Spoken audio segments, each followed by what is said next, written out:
Mommy, read that too. And as soon as we press start, our Sure. You can have son decided to come over here. But Read that okay, too. so we made it to 100,000 subscribers. Yay! It's pretty exciting. We're officially a Sophia, medium-sized channel. read that 2 feces. Just go do it. You're interrupting. Okay? Wait, We're doing the yeah. video. 2 feces. Yes, I'm fine with that. We're doing the video, so no interrupting. Read that 2 feces. Sophia. Gotta buy our kids off. Leave us alone for the smallest amount of time. Numbers are. So, yeah, we've been, I mean, honestly, subscribers aren't the be-all and end-all of a YouTube channel. Okay. I'm sorry, but I don't know if this is working. Right? Well, because the Hey, if you can hear us, just say hello. Well, no, the numbers are just dropping. Yeah, but it doesn't matter. It's just YouTube. This is live. See, people can hear us. So Okay. stop The numbers being, are going up. Stop being boring. The point is, we're not like addicted to the sub count. That's not the measure of a channel. We measure the health of the channel by views more so, and specifically, if you take the channel, like any channel's last 10 videos, and you just average them out to see what they get for views per video, you have a general idea of how the channel is. Now, there is some play in there, because some people are crazy and they release like a video every day, and other channels... I don't know how people can do that. Well, they make short content. And other people, they make one big video that, every 2 months or something like that, gets hundreds of thousands of views. So, it's not the best measure, but it's a lot better measure than sub count, because subs are people that hit a button one time, essentially. That's how I think of it. They were interested enough in your content to hit a button, but it is very exciting. I've been more excited about how many views the videos have been getting lately. It's been super exciting. Making these harvest vlogs is very fun. It's very fun to, just work our butts off for a week, and then, the next week you crunch all the footage, and you come out with this video that's kind of like this half-hour snapshot of your struggles for the week, and it's entertaining, engaging. It's been really fun to make videos this year, and to see people enjoying them so much, that helps to keep us motivated to make them more, right? So yeah, totally. Yeah, I mean, it's exciting too, because we have lots to show. There's lots going on this year, but I feel, obviously, like we said, views are more important to us than subs. But I feel like we can take a moment. We can take a moment. And and celebrate, because there was this time when we had 0 subs. We started this channel. Yeah, totally. From 0, just like everybody does. Yeah. And it was, what was it? It was about 8 months till we got to 1,000 subscribers. Was it that fast? I thought it was almost a year. No, it was about 8 months, because we started the channel in August, and then the next spring we got monetized. Okay, yeah, that rings a bell, because I remember doing a video and everything was just budding when we hit the 1,000. Yeah. And then you kind of, it takes a while. Before COVID, I remember the last time we were back in Ontario, we were at my friend's wedding, and we were only at like 14,000 subs then. We went to Steph's wedding. Okay, yeah, because we hit like 10,000 at like year 2. Yeah, but going into, we're coming up to our 4th year anniversary of being on YouTube. Yeah. Right, because we started in August, so next month it's been 4 full years. And like when we started, it seemed like the biggest it could ever potentially get was 100,000. It was like, oh, could you imagine one day Like this would be like, you know, it was like a pie in the sky type dream. Mm-hmm. And then, you know, here we are at 100,000, you know, and it's still fun, it's still fresh. It feels like, you know, it's not like, oh, we're done. Yeah. Yeah, it feels like, you know, it's just started. At the same time, I could see it not going forever. No, obviously, I don't know that it's gonna go forever. But I don't know that I believe that YouTube will be a thing forever. But I feel like it's more fun now than it's ever been. You know, having all these people to share our journey with certainly, you know, makes it fun to have a community now. To have our comments back, that's exciting. Yeah, you know, totally. When we lost our comments, our channel was like 10,000 we were at like subscribers 10,000. or so. And I remember it just happened, and you were like, and I was like, oh, maybe they'll come back. Like it's just and you're like, I was like, nope. And then, you know, we did the majority of our growth. Like our videos really kind of we figured out how to make the good videos that were entertaining. Though when we didn't have you comments, know what? I look back at some of our stuff that we thought were like really good videos at the time, and I'm like, whoa, these are not that good compared to how good they are now. I know. Which has me excited. Like, what are they going to look like in 2 years? Yeah. We're going to get you in one of those backpack, like rigs with like the camera that hangs and the boom mic that's... Not actually. No. But yeah, like we started evolving the channel like your videos do when you make lots of videos, and learning and just kind of perfecting our technique. But we didn't have anybody to give us really any feedback on it because we didn't have the comments. And so every time you put a video out, you just kind of watch that view count and you'd be like, but well, so what I would watch, because I saw someone asking about if likes matter. And so before I had comments, what I would look at is I would look at the like ratio, because I knew there was like, we'd always get this many likes. And so if the views were the same, but the likes were higher, then that would mean that, you know, it wasn't just the people like every single one of our videos that liked it. You know, it was actually good enough that someone who didn't normally like it liked it. And then the other number that I'd look at, if it got like big and then people outside of our normal audience were viewing it, is I called it our conversion number. It would be the percentage of views to subscribers. Yeah. Right? So if we could hit like 2% conversion, I'd be like, whoa, what do we do in this video? Apparently we were like very charismatic, which is like, has never happened in real life. So it feels like magic when it happens on the videos. You know, when we started, I remember we kind of took a couple months and we just watched every single Tim Schmoyer video creators and then anything else that YouTube would suggest along that vein to just really learn about YouTube and making videos. And from there, we started watching Peter McKinnon. No, so you know who we watched when we first started? I was thinking back about this because one of my favorite songs to put on when we're designing merch is this Jake Paul Buy My Merch song, which it just makes me laugh in an ironic way. Yep.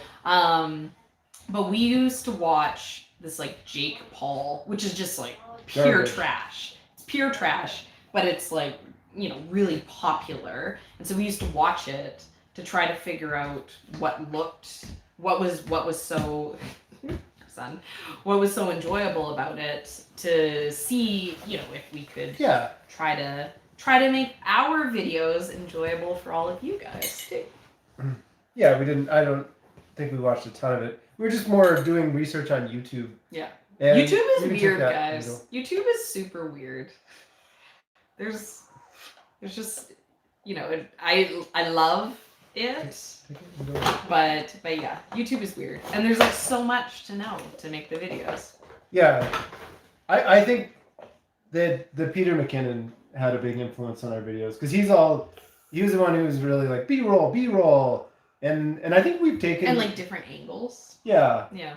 I think we've taken a lot of that in like I don't think there's a lot of people in the gardening farming sphere that are really doing the B-roll type stuff that in the same way that we do it. We don't watch YouTube videos. We're definitely we don't have enough time to watch YouTube videos, so I don't even know what anyone's doing. Yeah. They probably are. The music is like I really like the music. People I know we get comments from people that people would like to see us do a video this way or that way. Slightly different. Okay, Sam, can you get out of here, please? Because these are weird noises. You can take this with you, but don't stand here. He has a straw. Yeah. Okay, Sam, you're not listening? Okay, please? Just out, okay? So, I think... you were talking about music. Yeah, when we started really kind of playing around with the music, some people are like, oh, I don't like the music. And it's like, fair enough. I understand that maybe the music is distracting for some people. But part of what we need is to, be inspired to be like super tired from farming and then to just immediately go and sit at the computer for 6 more hours and have that, inspiration and energy to stay alert and busy on the computer. And it's like if you're not inspired to make the content, then you just can't. It's just so much work. And we really like I'm sure people can tell that we put a lot of time into Sam's blowing y'all kisses. We put a lot of time into the editing. And we also don't have a lot of time to put into the editing. So it's like if you have a 3-hour block of time where you're freed up to be at the computer doing it, you really have to be I say you just have to be clicking. You got to be clicking the whole time. There's so much that doesn't even get noticed. It comes across. Mommy, my tea. I want favorite sort of my tea. The modeling clay you can play. You can play with that? Yeah. Okay, but not in here. Okay, push. It's it. Open. It's open.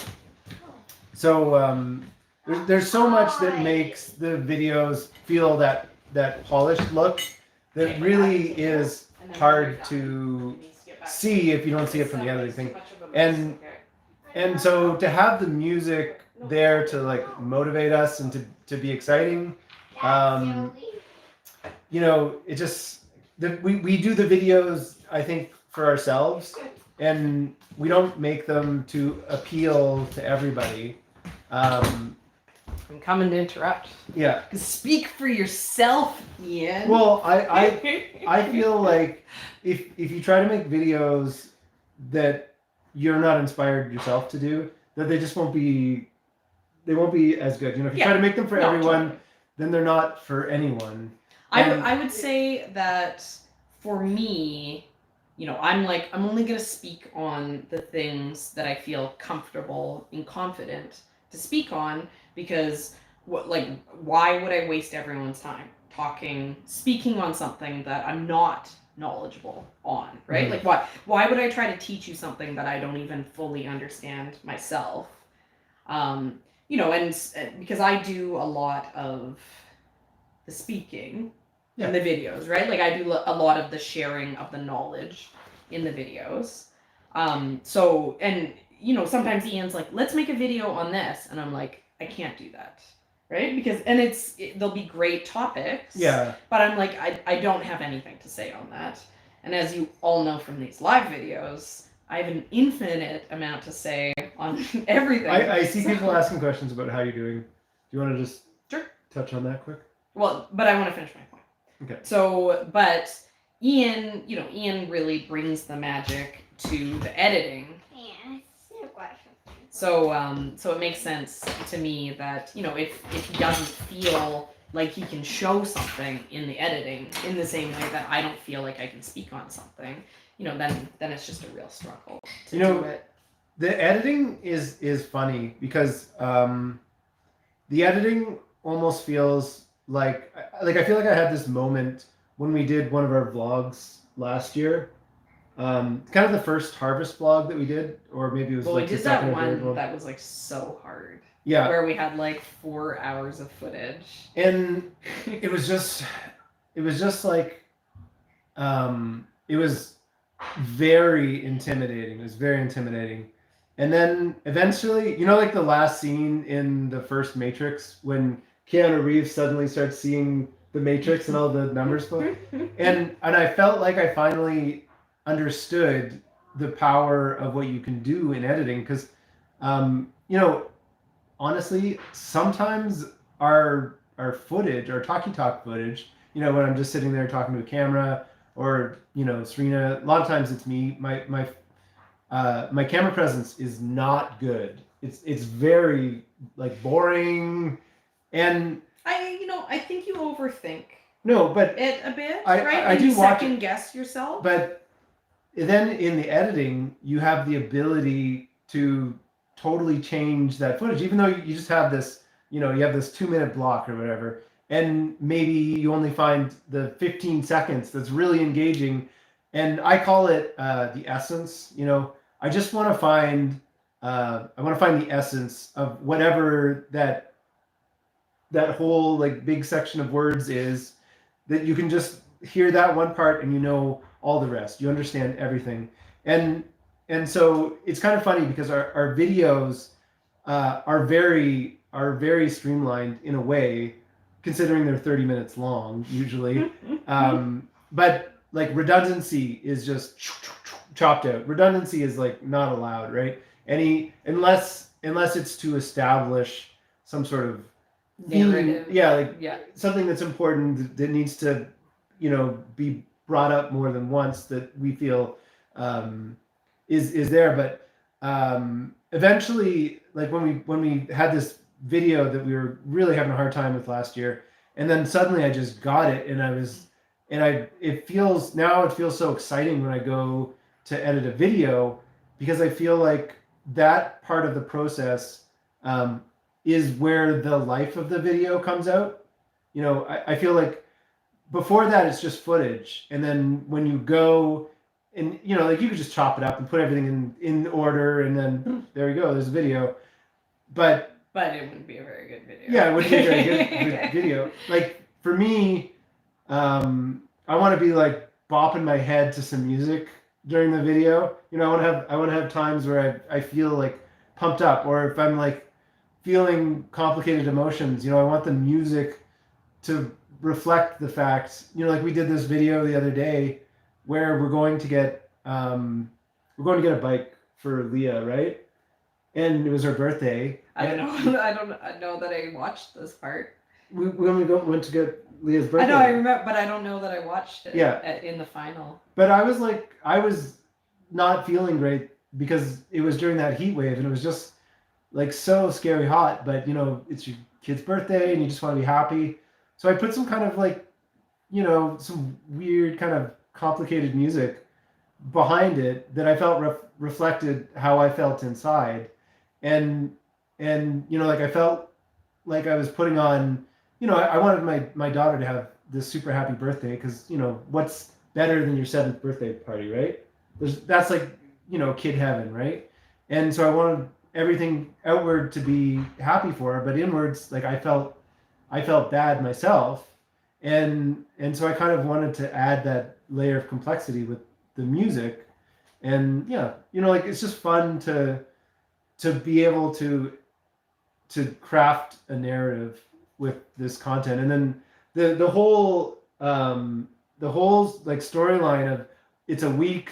There's an introduction. There's usually something important about the week, and then it gets into the like that's like act 1, and then act 2 is like it's nighttime the night before market, and we're busting our butts, and not everything is going right, and Serena's making bouquets, and then there's like the payoff, like act 3 with the beautiful market footage, and all the bouquets are made and everything like turns out, and then like hero's journey, and then we return home, and then act 4 and the is hero like has conclusion. changed.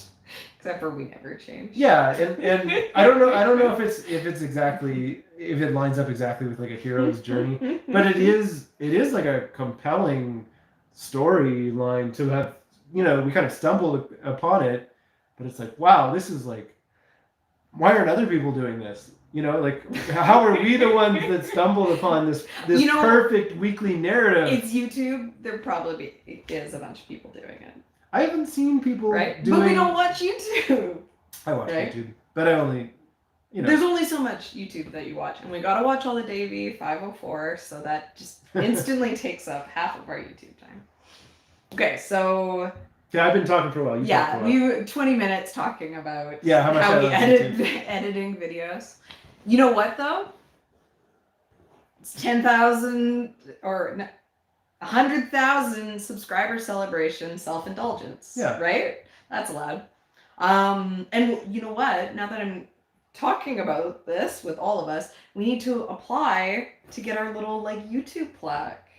Because 100,000 is when you get the YouTube plaque. We already have one. Well, we have a rainbow YouTube button, which is the best, but we need to get the plaque, and then we can do an unboxing. Yeah. Right? But you have to like click a button. So it'll probably take us like 4 months to remember to do that. To figure out where that button is. Okay, but so we're gonna give a quick update on how my health is. So I got a bunch of blood work done last week, and I got my results, and there's absolutely nothing wrong with me. And so I don't know. I'm feeling, pretty much back to normal at this point. Oh, thanks so much. Thank you so much, Black Dog. That's very kind of you. That perfect for celebrating. Oh yeah. Because I do want to talk about the merch stuff. Yeah, so I have a puffer that I'm on. I have a steroid puffer. Because I don't know. It's like maybe it's asthma, but there was no congestion in my chest, which is what you get with asthma. I don't know, maybe it's this chest strain thing. But yeah. So, the smoke has been better. Yeah, the smoke's been a lot better this week. And then I don't know how we aren't smoked out more than we already are, because there's fires everywhere, but usually our valley gets socked in with the smoke really bad, and it just can't clear it out. But it's been windy. It has been windy. It's been a bit windy the last right, because in the evenings when the heat goes away, the wind has been dying down, and that's when the smoke's been rolling in. But we've been lucky. We've had some good smoke days, but I don't know. So just wearing my mask anytime I go outside and it's smoky, and the smoke can hurt your chest. I think that you definitely, one part of it was burnout. That you didn't even I don't think you've ever experienced physical burnout exactly before, because I think you just got the chest pains, and I think maybe you hurt yourself in the greenhouse. You made yourself a little bit sick somehow, and then you started laying down, and your body was just like, I need to rest, and it feels really bad when you're burnt out. But we're just gonna keep dealing with it as it comes. I have the puffer, right? So I'm just on the puffer, and then basically after I've been on the puffer for a little bit longer, and then I will wean off the puffer, and then if I start getting symptoms, then it's asthma, right? You don't because if the puffer is what's making me feel better, then when I stop doing the puffer, the smoke will irritate me more. But I don't know. Serena's always had this very loud cough. I've talked about it on live videos before, but there's definitely my neurotic cough.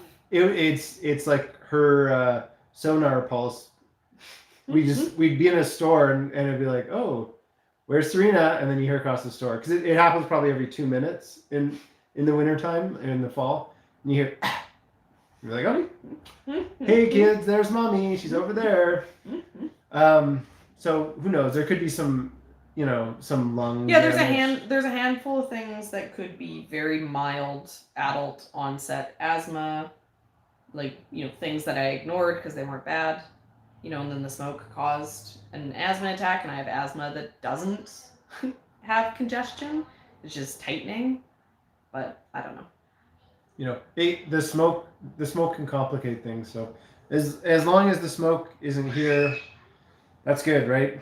But I know it won't be here, here forever. I mean, it's here. We're literally looking at it. Yeah, right I can see some, but I don't consider that. Like the other year, we had smoke so bad that you couldn't see to the end of the property. Yeah. It was like we had, our air quality is worst air quality in the world. Yeah, we had the worst air quality in the world 1 year from the fires, and it seems likely that it'll happen again this year, right? The fires are better than I feel like they should be. Those fires, but there's still lots of time to burn. The year that it was that bad for us, it was basically late July and then all of August. Yeah, so there's still lots of time. And we haven't even, we're 3 weeks ahead of that year. Yeah. Well, no, we're hitting the end of the month now. Yeah. Yeah, but with fires. But that year when the Ministry of Forestry people were saying that we're 3 weeks ahead of. Yeah, that year when the smoke was so bad, 1% of our province was on fire, and BC is larger than Texas. Is it? Yeah. So, for context, imagine if 1% of Texas was on fire and you lived in Texas. Well, we've driven through Texas before. There's not a lot to burn there in the desert. Imagine all the rest of America piled all of their wood into Texas, and then they lit it all on fire. That was what it was like that year. It was very bad. Yeah.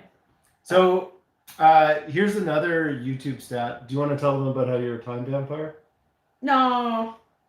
Because the other thing that I want to talk about is Team Flowers versus Team Veggies. That is a good part. Yeah. Okay, first of all, I'm a bit sad by this news, but okay. So first Team of all, Veggie let's take a won. vote, guys. Everyone in the chat, are you Team Flowers or are you Team Veggies? Yes. Let's see it. Let's see it up in the Pledge your chat, allegiance. guys. Because we said last week because we launched. Oh, here. Let's represent our merch teams. Okay, we got our. Oh, sideways. We got.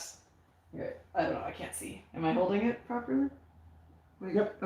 Okay, hold it up. Okay, so we got our team Veggies and Team Flowers merch, which launched last week, and then I said the true vote, the final vote with your wallets. The vote that really matters, right? Because this is like people who are so committed to their team that they want to represent their Team Flowers is kind of winning today in real life, but Team Flowers usually wins in. Ooh, I like it, Leah.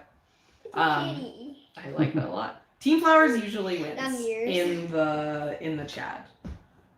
But I do agree. Oh, and we got some Ian feeling cute. Might delete later. Okay, so I don't know. Should we look it up? Should we get the actual numbers? My phone's not here. Okay, I can't look it up because I'm talking to you guys on my phone. But Team Veggies won the first week. The first week sales. I think it was probably kind of 60% to 40%. Yeah. Somewhere in that range. Team Veggies won in 2 ways. Team Veggies. In 2 ways? Yes. Team Veggies won in the total number of orders. They got 10 more people bought Team Veggies than Team Flowers. But people who bought Team Veggies bought more than one of stuff more often than people who bought Team Flowers. Right? So not only were Team Veggies opening up their wallet and representing way harder, but they also were representing so hard that the people who voted were casting multiple votes. So Team Flowers wins the chat,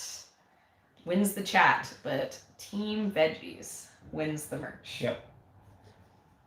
Though I'm kind of shocked because hold the Team Flowers up the end. It's hilarious. This is so funny, guys. This one is a little bit more jokey, and the other one, Yeah. But I think they're both like cool patterns. They're good designs. And I understand that people are like, you know.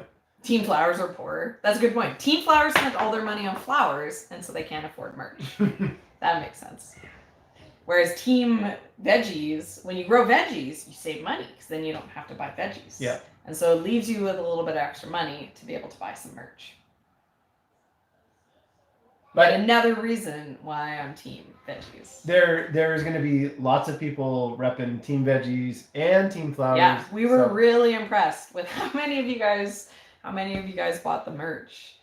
Which leads into what we're going to spend all the merch money on.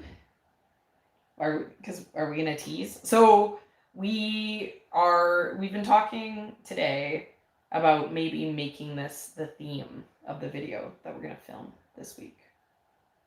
But we haven't started filming anything on it yet. So. No, but are we going to tell them what we're... Okay. So we're building a roadside stand. We've been talking about this for a while, but we've actually started. We have a friend he's an electrician, and he's done a bunch of work for us, like all the shop lights and stuff like that. But he's got skills in multiple construction areas, and he didn't have any work for a little while because he's doing some other stuff, and then he's like saying that he is ready to kind of get back into the trades for a little bit and do some work. And we're like, well, we have lots and lots of projects that we could use help for, so we basically just have him coming out here for the next couple weeks, and he's Yep. I thought he's just... No, he's going to come because then he's going away for a week. But then I told him when he comes back, we still have lots of other stuff. Because we're going to try and... he can help you with the irrigation. Yeah, we're going to try and power through the roadside stand. So that's the first project. And, we've been talking, our plans have changed greatly over time. But right now, what we end up doing, is something that requires no permits for us, which is 8x8 roadside stand. So 10x10. Anything under 10 by 10 on our zoning, we're allowed to build without really, too much, without any sort of like permits. We can just build a 10 by 10 thing. And we're allowed to sell on the road because we have our farm status. So we're going to build a little 8x8 stand with a walk-in with a cool bot and a window air conditioner in there. So we can keep it, kind of in that temperature range where tomatoes and zucchinis are happy and flowers are happy. The our 70 plan, degree, 60. 60. Because if we're doing 70, why would we buy a cool bot? Yeah. For it, right? So the plan is it's going to be 60, right? Because air conditioners only really like to go down to 68. So the cool bot will allow us to bring it down to 60, but that's still, Team cats. I know we have plans for some fatty merch one of these days. Yeah. But so 60, that's cool enough that it's actually going to keep, like the flowers will keep really good at that temperature, tomatoes, and then all the veggies, because the issue is if we just put a shed out there, it would be like 150 inside of it without anything. And it is going to be the honor system. There are theft issues in our area. So we're going to build a lockbox kind of in the wall. And it's going to be exact change, or you can do an e-transfer, or those will be the options. Yeah. And then if you want change... e-transfer is really common here. Like I know down in the States, people, they don't do e-transfers. It's a weird thing. But it's kind of comparable to like Venmo for places that don't really do e-transfers. We've talked to some of our neighbors who've done honor system stuff, and they said that when they have put their eggs out by the road, that they usually get about 25% of stuff stolen. So, it's not an insignificant amount, but if we can... But it's also like, if we have $1,000 in there and $250 gets stolen every day, that's like what it would cost to have like an employee out there for all the hours, right? Yeah. So it's like, we gotta be selling a lot of money before it makes sense not to just risk it. Yeah. We're gonna have a security camera in there as well, so we can shame people if they do. Shame if they're stealing. We can post it up on the local Facebook group and be like, these people are stealing. But the hope is that we're able to sell $100 or more a day. Yeah, totally. And that we can. Which, I mean, with the bouquets, having a spot where the people could just pull over and buy a bouquet on the way home, that's like 5 bouquets. That's pretty easy numbers. Mm-hmm. I wouldn't be surprised if once we get it going, maybe we could do $200 a day. And the bouquets have been selling very well. Yeah. This is definitely, we've entered this the best selling period for the flowers ever. Team Flowers has never been. Yeah. To the point that I'm kind of like, maybe. I don't want to be a flower farm, though. Serena doesn't want to be a flower. I don't want to be a flower farm. But the flowers this year are definitely where the money is, but fair enough, they're also where the work is. It's a lot of work. It's a lot of work to make the flower sales. But it's nice to be able to, after all that work, to actually sell them. And we've been selling out of our bouquets basically at the markets. Like, I think it's pretty fair to say that we pretty much sold out last week. Yeah. Sure. There's always, at the market, you're always going to have a few things left over. It's hard to completely 100% sell out because once you just have a few things on the table, it just doesn't look as appealing to people. It doesn't have that. We didn't sell out on veggies though. We just sold out on flowers. Our veggie sales, I don't know if they've gone up from last year at all. Now, Roadside Stand could be totally We'll sell different. the veggies. Yeah. And the stuff that sells at the Roadside Stand is totally different than what sells at the farmer's market. Yeah. At the farmer's market, we're competing with maybe, I don't know, 8 other, veggie farms. Or 10. I think there's 10 of us. Yeah. And that's veggies. And that's not fruit. Lots and then of them, there's like another 20 fruit vendors. Yeah, especially during the peak of summer. And they all know what they're doing. They're all very good. Mm-hmm. I don't like to think of other farms as competition because we're all we're all doing our unique thing. We're all selling our own kind of specific thing, but stuff like the greens, you could say that everybody's kind of competing for the greens thing. There's a lot of money in the salad mix, but it's not. Everyone knows that and is bringing down the salad mix. Mm-hmm. And it's not like there's an infinite number of salad mixes people want. And I think that the whole market as a whole is working together to create an environment that customers want to come. We want to bring more of Kelowna to our farmers market. And we're competing together to create a complete shopping experience. We're competing with grocery stores is what I would prefer to see as the competition than other farms. Because other farms, I know that other farms are working their butts off for the, same slim profit margins that we experience in our farming time, where you have to work all the hours and then have somebody, look at your $3 beets and say that they could get them for cheaper at a grocery store. And when they can't look at something that's the same price as it is at the grocery store and be well, that's expensive. Yeah, like I think that there's a way you could shop at our stand and you could spend you could get like not great value, and then there's stuff that you could buy at our stand and you'd be like, that's actually really good value. And I think all of the stuff that you buy at a farmer's market is really good value if you actually eat it, because it's delicious. Yeah, it's delicious, and food waste is such a tremendous reality of how much food just goes in the garbage, right? So maybe when you buy a premium product at a farmer's market, you end up eating it, right? So if you spend 50% less on some beets at a grocery store, but you don't eat them, that you just threw money out anyways, right? And if you spend twice as much for beets at a farmer's market, but you eat them because they taste so good, then which one is actually more expensive and which one is actually cheaper, right? The one that you ate is cheaper because you actually got use out of it. and the one that you didn't use is just, you might as well just go burn some money, right? Just go toss some money in the garbage. That's my view on all of that type of stuff. But yeah, so the point is, when we have the roadside stand, we're not competing with those 10 other farms now. We have the person captive as soon as they are in our door, because we lock the doors and then we say, we're not letting you out until you spend $40. Yeah. Do you want to play a game? Right. But the point that Ian's making too it's not just hypothetical. This is like an actual tested thing that we've seen over the last couple of years.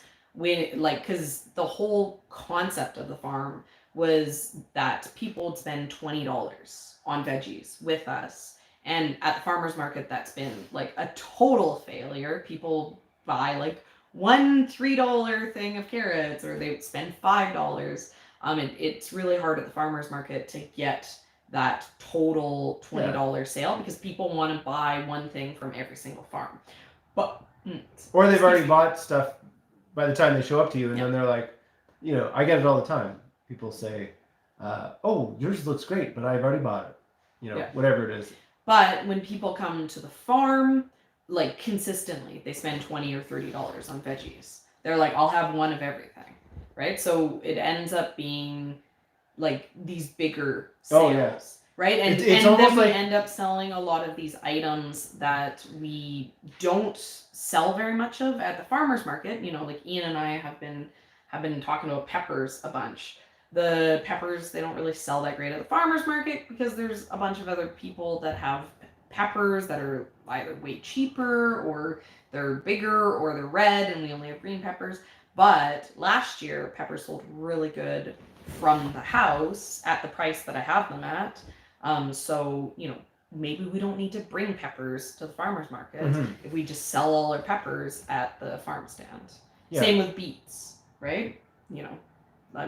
Somebody's saying that they spend $40 and they try to support as many, and I think that's a really common. Yeah, I think that's common. I don't I'm see not any offended by it. I'm in favor of all people who are shopping at farmers markets.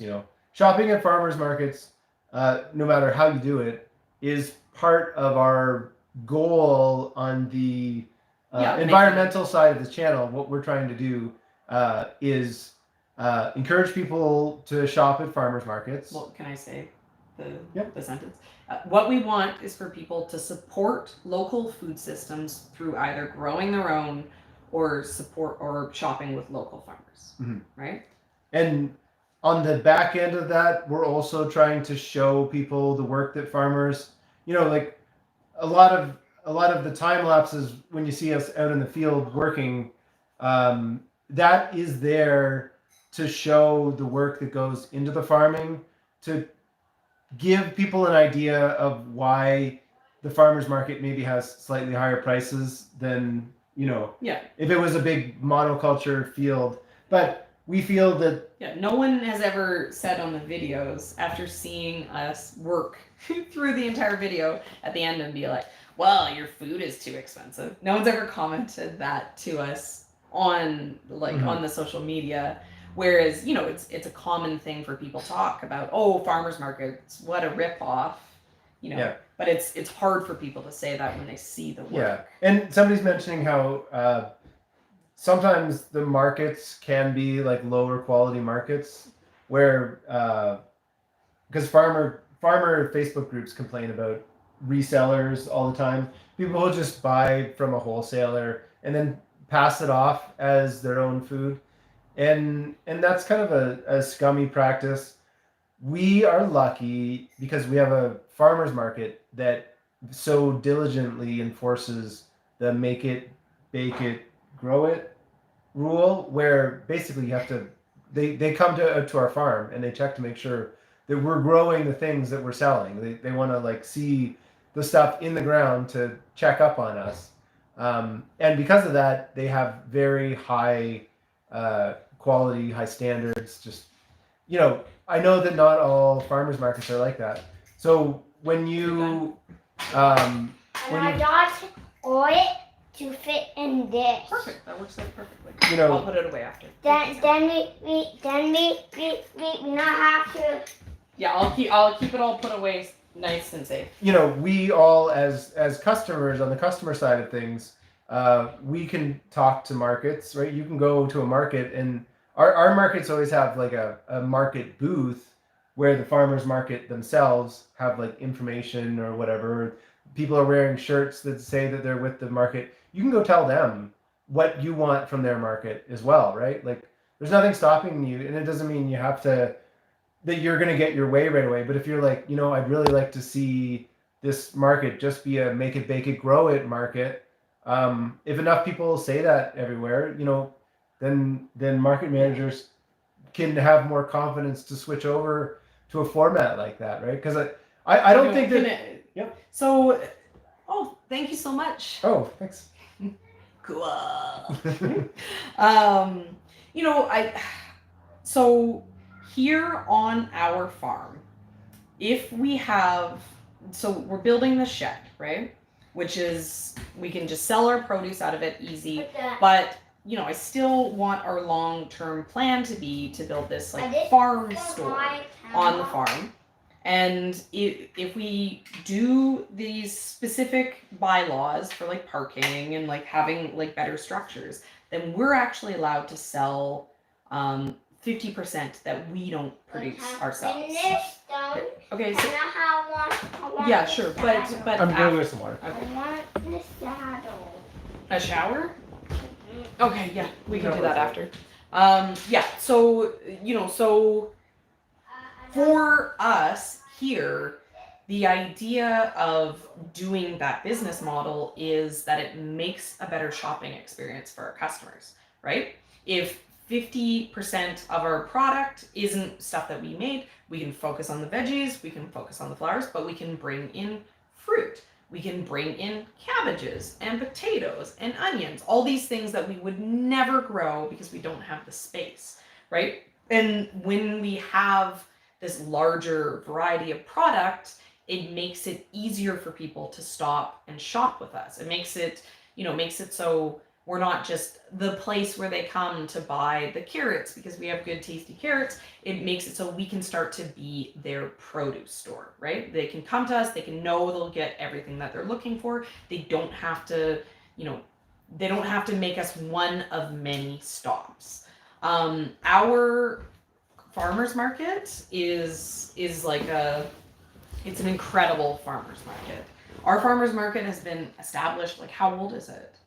It's old, right? For like, I think it's like 30 years or 25 that they celebrated last year. But it's been established for a long time, and it's been like a high demand, excellent market for, you know, like my entire adult life. Like the year before COVID, they said that during the busiest Saturday markets, they'd get 10,000 people to show up. And it seems like, and then last year was the first year that we did the Saturday markets. We were doing the Wednesday ones, which are slower than the Saturdays. Last year was the first Saturdays that we did. And because of COVID and restrictions, the traffic was down. But this year, it seems like it's back to the pre-COVID levels, because we've been having our last 3 markets, spoiler, have all been like, the one 3 ago broke our record when we got over 1,000 for the first time.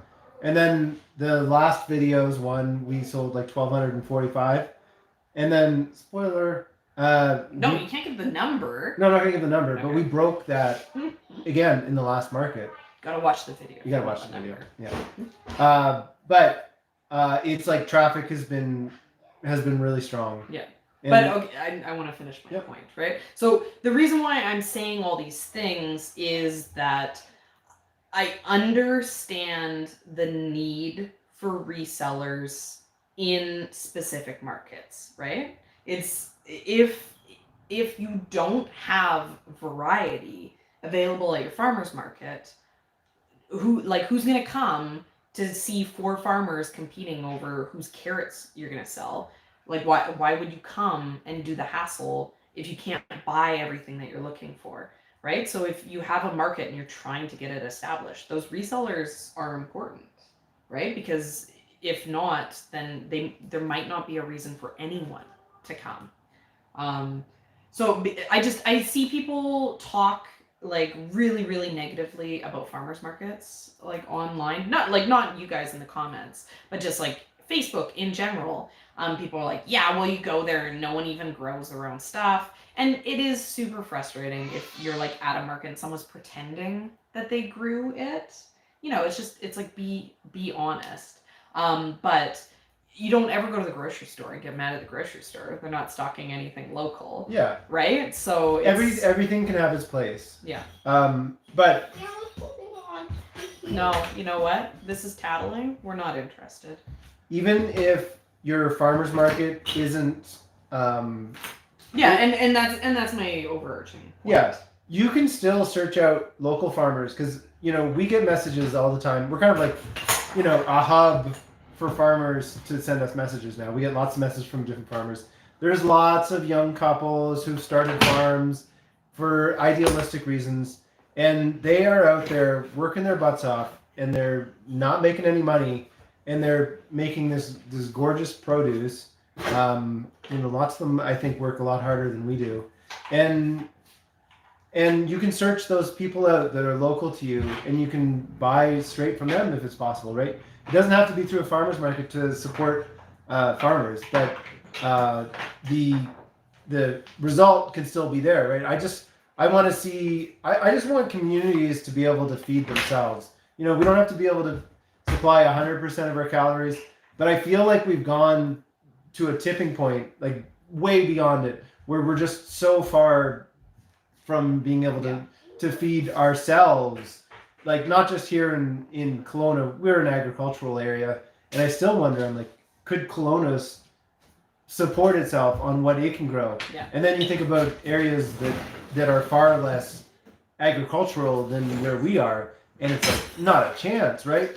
So we need to support those local systems, and we need to see value in having a community that can feed itself. And there's no way that that's going to happen if we as customers don't make the choices now when we have a wide array of options. Yeah.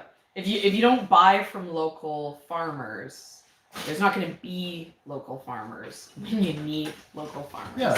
You need to make the investment now so that they're there for you in the future, right? Because I would say we're a good example of that, right? If we've said, okay, profitable by year 5, but what if year 5 hits and we're not making any money, right? Like, you can't afford, like, and the reality is every single farmer is taking a financial hit to themselves and to their families by choosing to grow food for people. There is no farmer that is making good money. Oh, there's farmers that are making good money. No, but relative, right? Okay, so this is. Let me clarify because this I think is clearer, right? And like addresses your argument against what I'm saying. If the way to be good at farming is to be good at business. If you suck at business, you're gonna suck at farming because you're a small business. But if you're good at business, you could make a lot more money by being a different business other than farming. I disagree. There's lots of farms that are making tremendous amounts of money. In places where you don't have to irrigate, there's corporations in like the prairies in Canada. There's corporations that own giant sections of land, and they just contract out somebody to come out and like with all the machines and to plant everything out. And then normally it rains, and so everything gets grown, it doesn't need irrigation, and then somebody comes and does a fertilizer application, and then somebody harvests, and the corporation doesn't even have anyone on the property. Essentially, it's just all these subcontractors, and they just had to put some upfront investments in purchasing the land. But what kind of numbers do you think they're doing? Oh. Do you think they're making like more than 1,000 per acre after all the costs? Because the numbers are low, right? It's just when you own 1 million acres, if you make 1,000 an acre, then you make $1 billion. Well, obviously in the right? prairies, the acre price is different, but they are making serious money, right? There's serious money in it, and in here, you know, it's hard because there's gross and then there's net, right? Like our cherry economy that's local to us. Maybe tomorrow we grow. We buy some more leaves for the treasure chest. No, you have to go through all your other prizes in the treasure chest before we do another shop. We have a lot of cherry growers in the local area, and the way one of them described it to me, or well, to a video that I watched, but he said that's specifically not to you. That's specific. Well, I watched it, so it came to me. Just like we speak to people through our videos, but I know him personally, so he could have told me this in person, anyways. But he said, you know, it's like you have a couple bad years with cherries, and then you have a year and you pay the farm off. So, like it's like there's a tremendous amount of money when you have that good season, and then you just have to kind of weather the storm through a couple other bad ones. And I'm assuming when he said, you know, you pay the farm off, that he paid his farm off up here. I don't know. I mean, but that was the logic behind your business. You are generalizing if you're saying that there's farmers who don't make money. You know what? No, I am, and you're right. I am generalizing. But what I'm trying to say is, it's not like a get rich quick scheme. Yeah. It's not an easy way to make money. Usually, when we like to think about the business of farming, we go to this Mitchell and Webb sketch. Oh, yeah. I'm not sure if you guys have ever watched it, but there's this British comedy duo, and this one sketch they have about farming is hilarious. It starts off and the guy, you know, he's like in this like very English farm type area, and he comes out and he's like, "Hey, you want to make some money? Try farming." And then he's like, "See this? It's," or he's like, whatever. He talks about chickens and how they lay eggs, and it's like they're made of chicken. They're made of chicken. It's hilarious. Mitchell and Webb farming. Just look up that. And yeah, that's worth a Google, guys. For sure, you should check that out. Yeah. The point is, there's a lot of different farm businesses, because I think one way, like if you have a family farm where the land, you know, is inherited and passed down through generations, and you have a built-up business, you know, that could be very profitable. Lots of, you know, farm subsidy type stuff. I don't know anything about that because we don't get any sort of farm subsidies. But you know, we don't have socialized food like all you Americans. Yeah. All you Americans with your socialized food. We don't have crop insurance, right?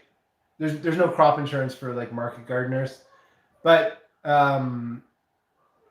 then, you know, like there's the market gardeners, which I think are what a lot of idealistic market gardening is not necessarily the way to make money. Yeah, and I'd say that market gardening is what you were referring to, where there's lots of people that no, honestly, and like I know you, like you're saying they make lots of money, but I've seen tons of videos of people like breaking down their numbers from like grain farmers to like, you know, like monocrop people, you know, like those veggie boys, right? Like there's so many expenses. Even when you own everything, there's so many expenses that at the end of the day, right? Or even our neighbor who is a cherry orchard, and it's like you said, right? You have a good year and you pay for the farm, but like every year has been a bad year since we've moved out here, right? There hasn't been a good year, right? So you can be like, well, if I have a great year, I'm going to make $1 million, but then a great year never comes,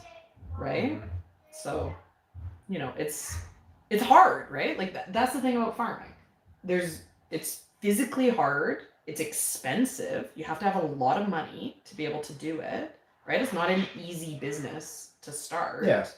Because you have to be able to, like, upfront. Yeah, you have to buy everything so that you can farm. And then you have infinite number of risks, right? And then at the end of it, it's not like it's a big, huge cash crop. It doesn't necessarily pay for a lot of money, you know? Like, the way that I talk about farming, sometimes. Can I have my digital ball? Yeah, go for it. Yeah, do. Just take that one. No. Yes. So, you know, people are very price sensitive to food. Just go there. I don't know. It's just on the. You know.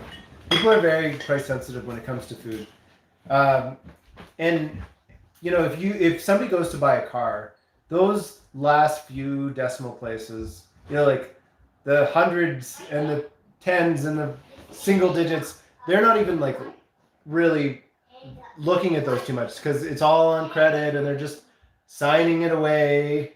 But then when they, you know, that same person could then go straight to the farmer's market in their brand new car that you know they just spent $25,000 on, and then they could look at your beats and think that you're trying to rip them off because you're just trying to cover, you know, you're trying to include some sort of like your own labor costs in that price, right? To try to value your time a little bit to provide them with this food, and people want to make food the thing that they are price sensitive in, where, you know, how if you like a piece of clothing, is it going to be any different if it's $40 or, you know, $55? Is that the type, are those differences, you know, something that you'd even notice? You'd be like, oh, what does this shirt cost? And if I told you 40 or if I told you 55, that's kind of the same range. Would you even notice a difference? But if it's like beats are $2.50 or they're $4, you're like, oh, geez, you're $4. You're trying to rip me off, right? But you don't have that same thought when it comes to clothes or like kid stuff. Or I was making this point on the internet the other day. Food prices haven't gone up in 40 years. Like, this is just a fact. No. Like, across the board, food prices haven't gone up in 40 years. Right? Imagine if you could buy a house for the same price as what they were selling in the 80s. I'm doubting.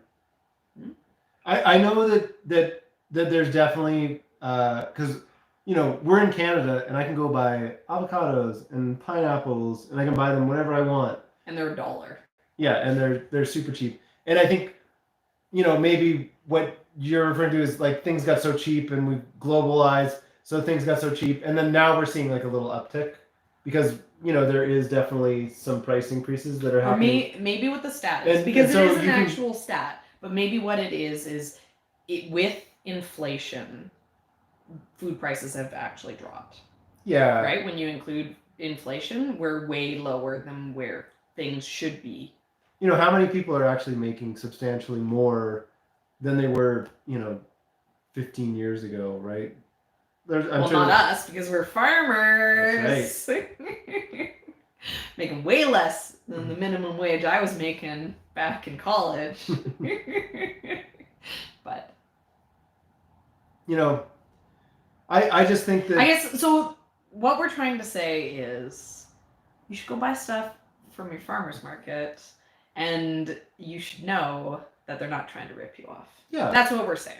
We're going on a tangent. We're going on a tangent. But I think that's one of the most important things that we're trying to do with this platform is to just get people to go and support their local farmers. You know, people are always like, "Oh, do you ship your food? I wish I could like buy your food." You know, I'm here and you're there. And what we really want you to do when you think that is we want you to search out some young farmers that are in the area. Or old farmers, whatever. I'm not ageist. No.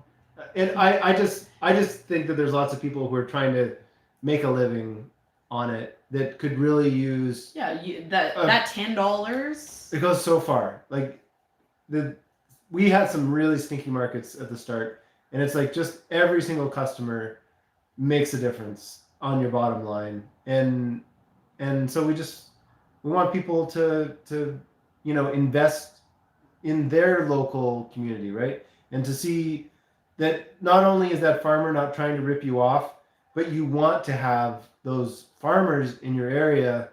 Yeah, because if you don't buy from them, they're not going to be there. Yeah. If all you do is say that they're ripping you off, they're going to disappear, and then you're gonna miss them when they're gone. Yeah. Okay, let's hype videos. We got a good video coming. We've edited. So we got 2 videos coming. Yeah, exciting week, guys. Another 2-week video week. 2 video week. 2 week. I said another 2-week video week. Right? Because last week we 280. Yeah. Another 2 video week. That's better. Yeah. So we got our July farm tour coming out. Serena's working on that, and that's going to be out tomorrow. That's going to be out tomorrow morning.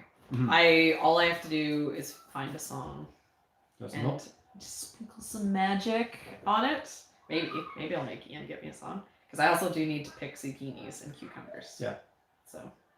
And then we have our weekly vlog, which Yeah. So we're putting out the farm tour, and this is like Veggie's farm. This is like the July farm tour, and it looks really good. The flowers still look incredible. Oh, so there's lots of flowers. But because we're putting that out, then it'll be like end of the week.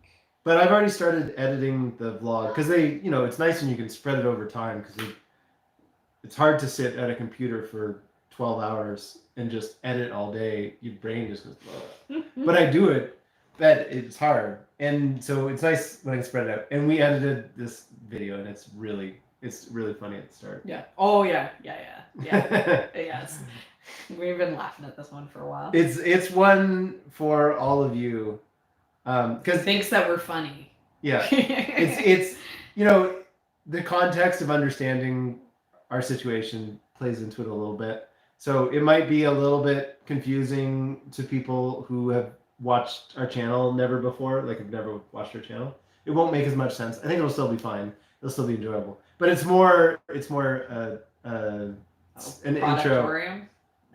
No. But though we do need to. I have a whole intro written for a productorium that is amazing. I was like, we should maybe film that because we have the bed. I know. I was thinking when we did the productorium, I was like, I want to do more of this, but I was like, it has to be at the same level.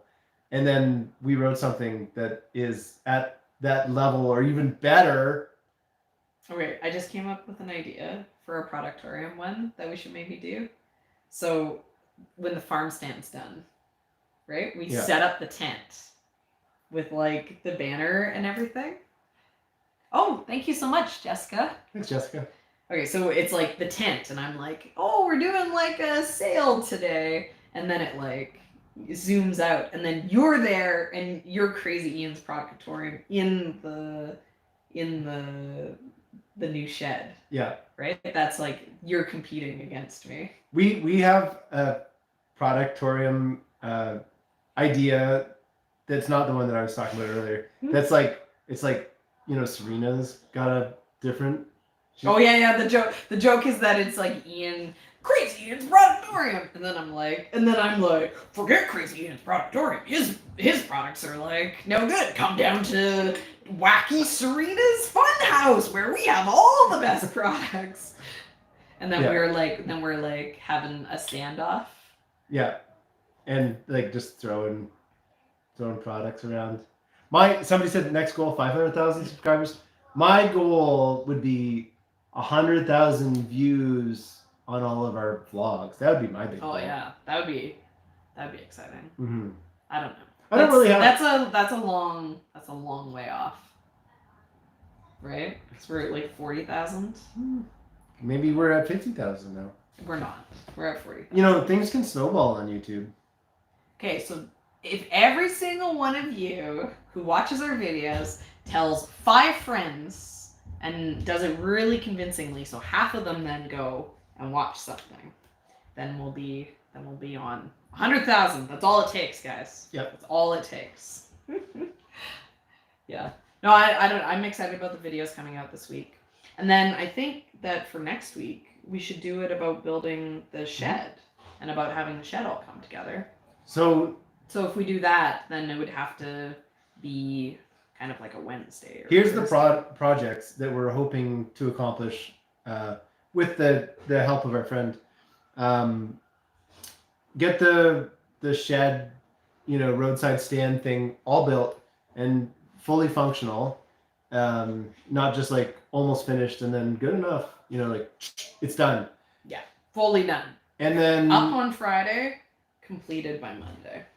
And then we work on a wash station and the irrigation, probably the irrigation before the wash station, because our irrigation needs to get done. That's seriously needs to be the next. Yeah, exactly. Because we are still turning valves, and we've got a bunch of stuff like we have. Reminds me, I have water going. Oh yeah, we have a computer installed in our shop, and we have like we have a bunch of rolls of wire that go up through the rafters and then come out of the outbuilding and go along a ditch, and then they all stop kind of like halfway through the farm, and we have to like keep going with that and then hook up all the valves. And what are you gonna let this? Nothing. No, I'm listening. And so it's not like there's a crazy amount of work to do, but there's still a lot of work to do on it. And so our friend is gonna help us finish all of that stuff off, and then because we probably spend like there's an hour. You learned just how long it takes to bump everything. There's probably an hour to 2 hours a day of irrigation if we're irrigating on that particular day all day. And even just being able to get the drip line out, so we only have to do valves for the top half of the farm. Yeah. Right. Even that. Because we're still bumping hoses in areas. The farm is it's big and it's tiring to walk around. It's not just time, but it's energy as well, right? So if we can get a roadside stand to sell 7 days a week, sell all those flowers and sell more food, right? Because right now the food is bumping. There's so much food. We're growing it, but we're not selling anymore at the markets. Yeah. And it almost seems like we're selling less. Yeah, we're probably selling less. Because before our probably greens sold mix was selling $400 at the market in food. But we've been selling like crazy in flowers. Yeah, crazy in flowers. We sold, how many bouquets did you make? Like 50 or something? 40. 40? Plus all the straight bunches. And then straight bunches. Which you guys will all see at the end of the week when we get the video. Oh, the bouquets? The bouquets were looking really good. They looked really good. It was so nice. The farm is not too big. The farm is definitely not too big. 2.5 acres. The farm isn't too big. It's that we need more sales, right? Because it's all a balance, right? It's all, you grow more, then you need to sell more, and then you grow the farm a bit more, and then you sell more. The thing that I'm excited about for the roadside stand is I think it's actually going to be a great shopping experience for people. Yeah. For one, they're going to get the food that they want, right? People want the no spray, like beautiful, delicious, fresh produce that we grow. But it's kind of awkward to come into our carport, and our carport is really hard to keep clean and merchandised all the time, and it's hot. It's just hot. No matter where the stuff is, it's hot. It's a very hard space to merchandise, and people want the flowers, but they don't know that they're there.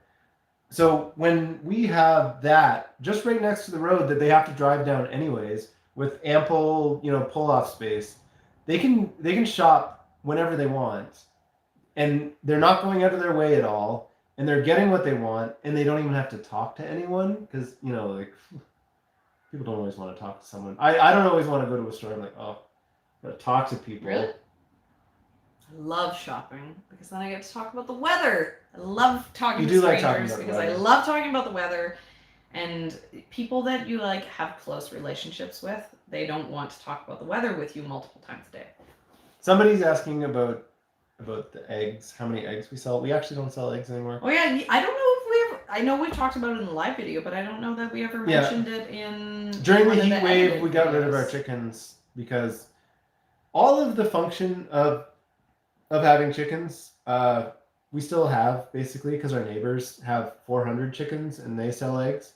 I think this week we're finally out of our leftover eggs. Yeah, so we got rid of our chickens. We just gave them away to somebody off of Facebook or whatever, because it was a lot of work to make sure that they were healthy. We didn't lose any in the heat wave, But I'm not gonna like just let them. Yeah, we don't have very much shade, right? And it's too hot here. When we sell eggs, we're almost selling them. We lose money on eggs. We lose money on eggs, straight up. Yeah, because feed is expensive. You know, there's the shavings that you have to have, and then just all the other stuff, and it all adds up, and it was really expensive, and then there's the time. There was so much time to just go and check on them, make sure they're all right all the time. And he was spending like an hour a day, and then on like all on the pop-ins. There was another really major one that just made it impossible, and that was we clean our eggs in the same place that we make our salad mix, right? And so I had cross-contamination worries like crazy, and so I was like, we're not bringing eggs into that room. Once we started making the salad mix, I was like, we can't bring our eggs in that room at all. We can't bring them in the fridge that we put our salad mix in.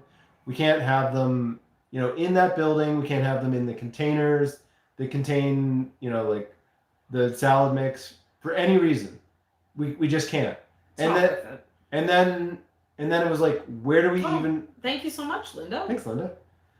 What do we do with the eggs, right? So we couldn't sell them anymore because we couldn't wash them. So we're just giving people unwashed eggs, like our friends. Our friends would come over and be like, do you want 100 unwashed eggs? And they'd be like, whatever, I'll give them to my neighbors or whatever, right?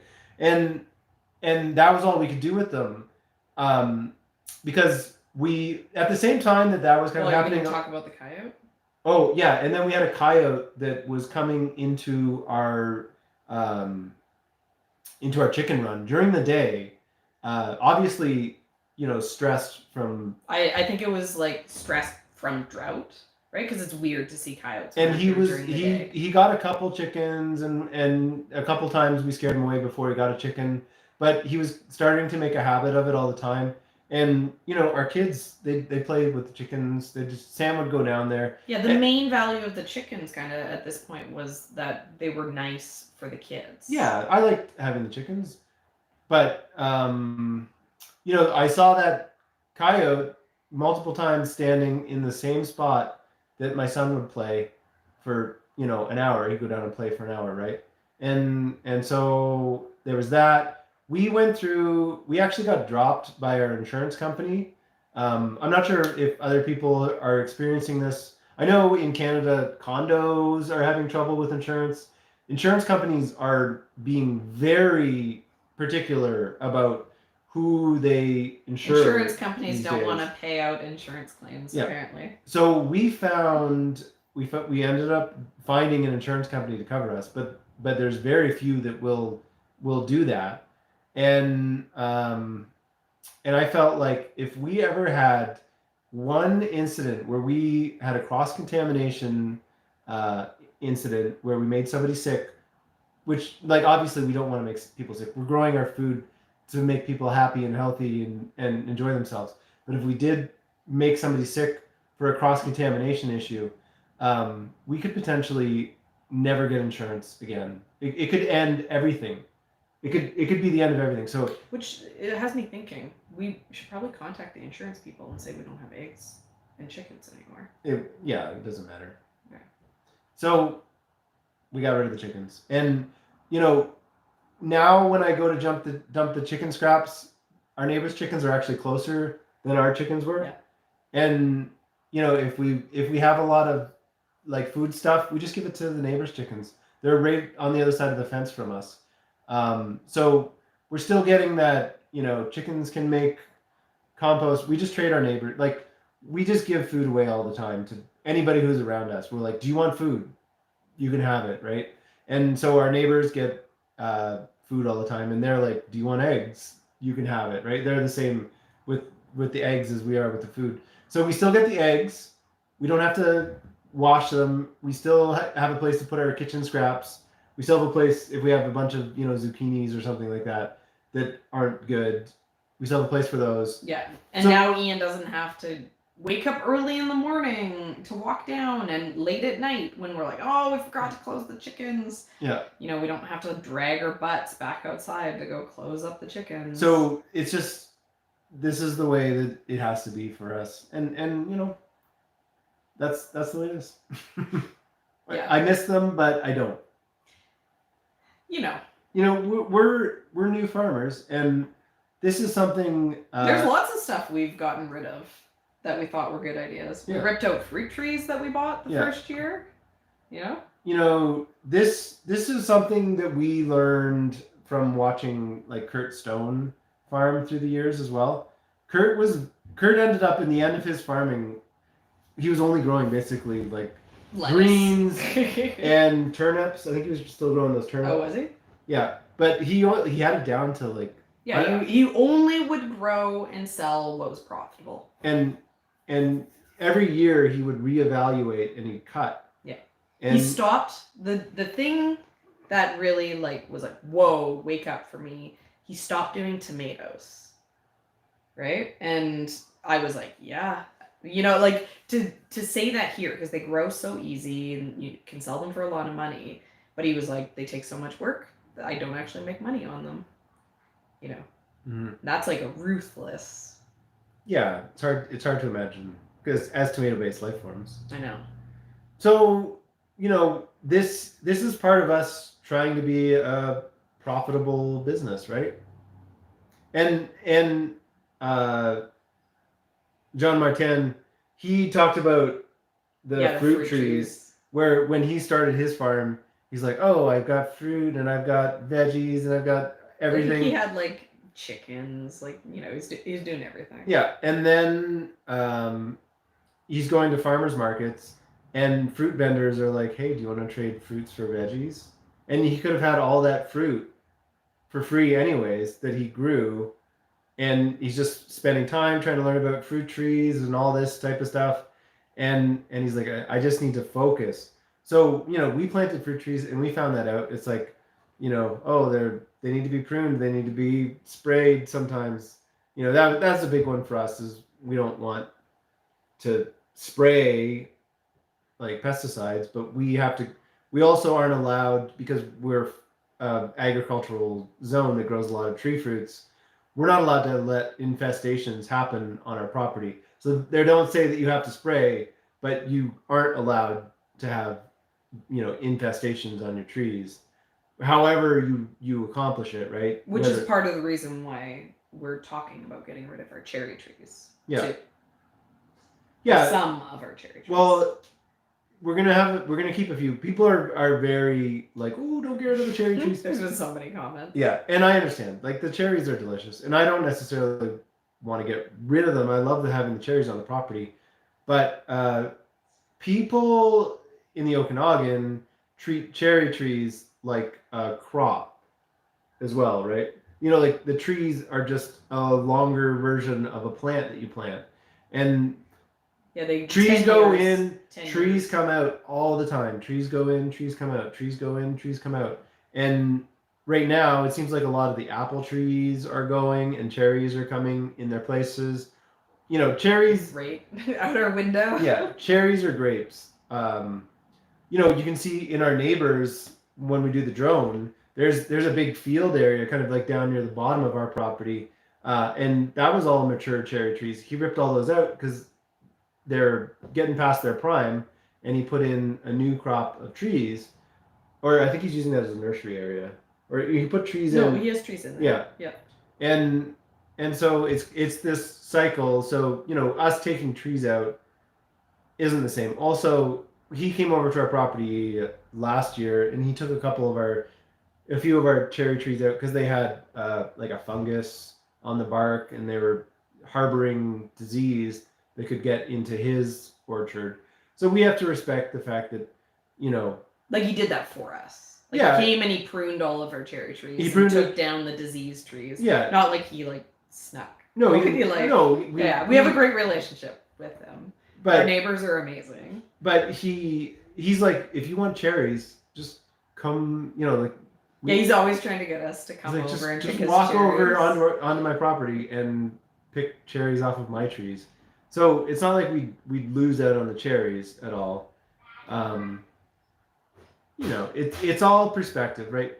If we had cherry trees in some area that didn't have cherry trees, then it'd be different. It would be different, right? But we have cherry trees, and our neighbor has 8 acres of cherries right on the other side, and then he's also got another infinite number, another 30 acres of cherry trees on other farms. He just comes over with bags of cherries sometimes, and he's like, "Here's some cherries for you." So, the point is, it's better when everybody has a specialization, and we are specializing with vegetables and flowers. We already, I make this joke all the time at farmers markets. I'm like, when you start a business and they're like, people are like, make sure you have a focus and you don't go too broad off the bat. I'm like, we just totally screwed up that because we're growing every single vegetable. We're not. We're growing a lot of vegetables. We are growing a lot, but we're not. It's still fairly focused. How many crops do we have? Let's count. Okay, so we have tomatoes, peppers. I don't want to count eggplants because you have to. There's rows of them. There's one row, and they're for us. We don't sell them. Well, we will sell them, and they aren't just for us.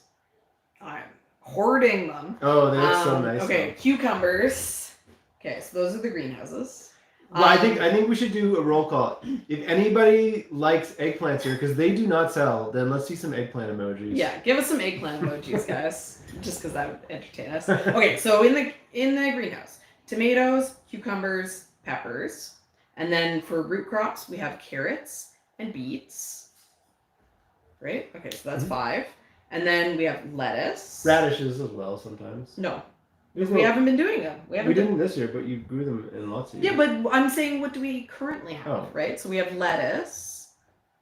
And then what else? What else do we have? Oh, kale, Swiss chard, herbs. Oh, there's an emoji. Yeah. Yeah. What else? What else do we have? I'm only at 9 things. But we have multiple varieties of everything. Not of carrots this year. Only 1 carrot. Yeah. 1 carrot to rule them all. I don't know. There's more stuff than that, isn't there? Oh, kohlrabi. Mm-hmm. Kale? Did you say kale? I said kale. And Swiss chard. Yeah. Right? And then in the spring, when we don't have some other stuff, we have a few other things. Oh, garlic. Thank you. Yes, garlic. Corn. We tried corn last year. Yeah, no. I can't grow corn. Choy. Oh, yeah. How could we forget choy? Yeah. Walking onion. Okay, so green onions. There's probably other stuff too. Other herbs, greens, like mustard. We sell I already said herbs. But herbs is like a billion things, like basil and cilantro and mint. We haven't even been sending it down to the market. But we'll definitely sell it at the farm stand. Yeah, actually. Well, I don't have any. I let it all go to seed.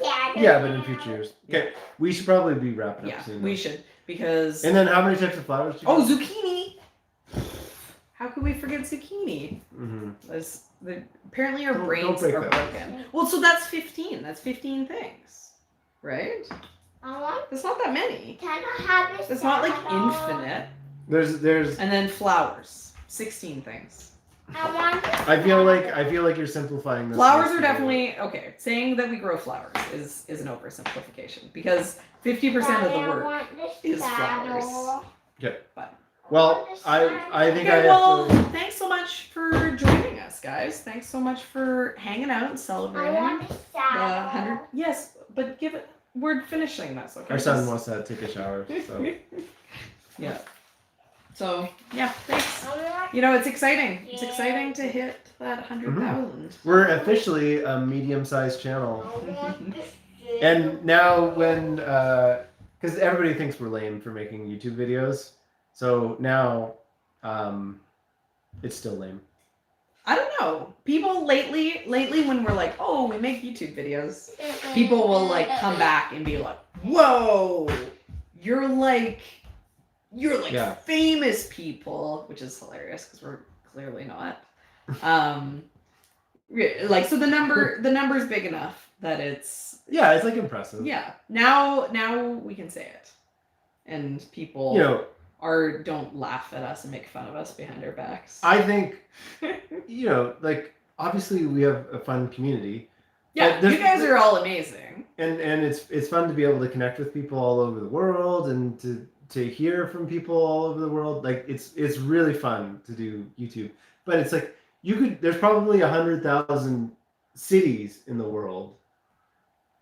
Yeah. And so exactly. So we could have like one person from every major city. Yeah, who knows who we are. Yeah. And so well, I was recognized for the first time. You don't, we're not letting it go to our head at all. Yeah, no, like we joke, we're like, ooh, we're famous people, and that's like 100% a joke. We are not famous people. People who like show up at the farm, because Kelowna is a major tourist area, so lots of people from one of the bigger cities, Vancouver, come sometimes to the farm in the summer, and they're always like, wow, you guys are like just like what you're like on the videos, and we're like, yeah. Right, it's YouTube. We're all we're real people. We actually exist. 500,000 subscribers. I don't think it's gonna happen. You know what I think though? I think I've mentioned this on here. I think that this is our best. This is gonna be the best season of You Can't Eat the Grass. I don't know. It's hard to imagine. It just keeps getting better. It's hard to imagine that we ever make content that's more engaging than us like trying to succeed at the farmers market. Once we've succeeded, that's the point. That's when I'm like, will we still make videos once we've succeeded? So what if we're not like crying because we sell nothing at the farmers market? But it's not as engaging, right? No, it's gonna be engaging because it's gonna look twice as good because everything's gonna be like even better, right? And then we're like building the farm store and we're like sourcing like product. We're doing farm tours of like the people that we're gonna like sell their product. And we're like all like hyped on that. And then, oh my God, someone came and they smashed our window, car accident, farm stands destroyed, right? I am excited next year to see the drone shots because I love the drones. Yeah, year 5. Next year. Well, next year is gonna be better. Year 5, I think we'll have it cleaned. Year 6, we start doing decorative features around the property. Mm-hmm. Year 6, we landscape the outbuilding. Oh, you guys, all these seasons yet to come. Still good, still exciting. Yeah. Content farm. Okay. It's so funny that we do this, right? This is so weird. 4 years ago, like I was working in forestry. Serena's like stay-at-home mom. We had like 2 little whiny kids that were tiny. Babies. Yeah, they whined a lot. Yeah, but kids, they weren't whiny when they're babies. They cried because they're babies. Yeah. Yeah. There's a difference. And then now we are like all passionate about making videos and we're farmers. I know. Life is crazy. Exciting. It just like didn't see this one coming. I didn't see a lot of my life coming, but I did not see this one coming. Well, and imagine someone said we get someone wants to do a television show, a reality TV show about us. Yeah. That's the dream, because then we don't have to edit it. It would still look good. No, I like the editing. I know, but it would be like it'd be like another episode a week that we don't have to edit, but it's still going to be TV quality, right? I'd be like, okay, here's how you have to edit this, and they'd be like, I went to school for this. They don't teach you this in school. I don't think that conversation would be allowed to happen, but you would be allowed to say like, oh, the light is really good at this time, and like this angle is problematic. And watch for the road noise. Mm-hmm. Okay. Okay. Thanks, guys. Okay. Video farm tour, July farm tour. Tomorrow morning. I'm gonna finish it up tonight, and then I'll release it. I'll have it scheduled for first thing in the morning. And then Thursday or Friday will be last week's vlog. Yeah, maybe Friday with how much work we need to get done. Like Friday morning. Okay. Thanks so much, guys. Yep. Okay, see you guys next week.